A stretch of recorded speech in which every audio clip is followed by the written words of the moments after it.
அஸ்ஸலாமு அலைக்கும். ரமலான் நெருங்கிடுச்சு. ஸோ நிறைய ப்ரிப்ரேஷன்லாம் நான் பண்ணலை இந்த தடவை. கொஞ்சம் ஒர்க் இருந்துச்சு. ஸோ அதனால அப்பப்போ பண்ணிக்கலாம்னு சொல்லிட்டு விட்டுட்டேன். க்ளீனிங் ஒர்க்ஸ் மட்டும் முடிச்சுட்டு அப்புறம் வந்து ஷாப்பிங் கொஞ்சம் பண்ணி வச்சுருக்கேன். ஃபஸ்ட்டு பேரிச்சம்பழம் வாங்கியாச்சு. அப்புறம் கொஞ்சம் ஃபலூடா மிக்ஸு, க்ரஷஸ்ஸு, ஜூஸ் வெரைட்டிஸ் எல்லாம் வாங்கியிருக்கேன். பிளாக் கரண்ட், ப்ளூ கெராக்கோ, அப்புறம் எல்லார் வீட்லேயும் இருக்கிற மாதிரி டேங்க் வாங்கியாச்சு. முக்கியமான மெயினான இது டேங்க்கு, பசங்களுக்கெலாம் ரொம்ப பிடிக்கும். அப்புறம் வந்து கொஞ்சம் புட்டிங் மிக்ஸு, அப்புறம் வீக்ஃபீல்டு கஸ்டர்ட் மிக்ஸ்லாம் வந்துருந்துச்சு. அப்புறம் பார்த்திங்கன்னா இது அரேபியன் டெசர்ட் மஹலாபியான்னு சொல்லிட்டு ஸோ இது வாங்கியிருந்தேன். அப்புறம் ஜெல்லி எல்லாமே வந்து ஸோ வாங்கி வச்சுருக்கேன்.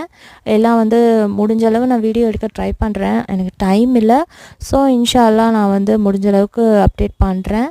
இது பார்த்திங்கன்னா சிக்கன் ஃப்ரை மிக்ஸு, இந்த மாதிரி எல்லாமே வாங்கியாச்சு. ஸோ இன்ஷா அல்லாஹ் ரமலானில் நிறைய துவா செய்யுங்க, அமல்கள் செய்யுங்க.